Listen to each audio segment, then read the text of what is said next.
नमस्कार, मी राणी कासलीवाल, ATV न्यूजमध्ये आपले स्वागत। महिलांच्या वादातून लाल टाकी परिसरातील झोपडपट्टी भागात 2 गटात तुंबळ हाणामारी होऊन या हाणामारीत वृद्ध महिलेचा मृत्यू झाला आहे। बुधवारी रात्री 8 वाजेच्या सुमारास ही घटना घडली। या मारहाणीत 7 ते 8 जण जखमी झाले आहे।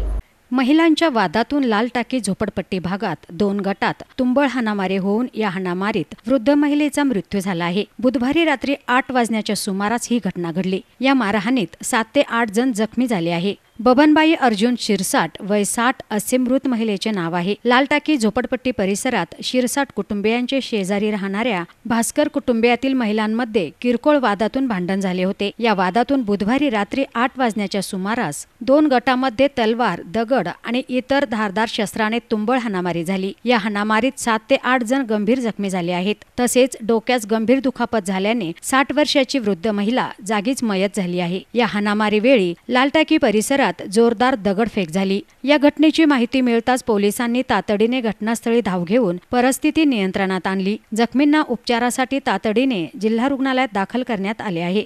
आज दुपारी लाल टाकी भास्कर कॉलनी अहमदनगर या ठिकाणी 2 कुटुंबियाचे काही कारणास्तव भांडणं झाले।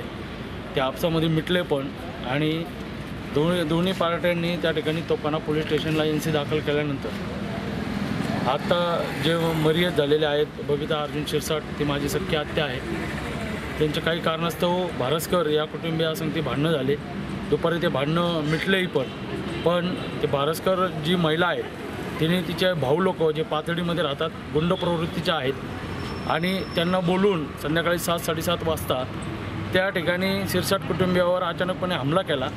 तिथे जो कोणी असेल त्यांना त्यांच्या हातात जे धारदार हत्यारं होते त्या हत्यारांनी त्यांनी वार केले। त्याच्यामध्ये मयत बबिता अर्जुन शिरसाट यांची निर्गुण हत्या झालेली आहे आणि मुख्य कारण म्हणजे त्या भारतीय जनता पार्टी अनुसूचित जाती मोर्चाचे जिल्ह्याचे उपाध्यक्ष अर्जुन शिरसाट यांच्या मातोश्री आहेत आणि ते स्वतः आणि त्यांचा एक भाऊ, त्यांचे मामा सन्माननीय अनिल कोंडराव मोडागळे व अंजला शिरसाट ह्या 5 ते 6 लोकांना वाईटरित्या त्यांनी मारहाण केलेली आहे।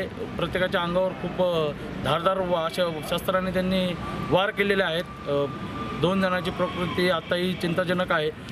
प्रतिनिधी आमिर सय्यद, ATV न्यूज, अहमदनगर।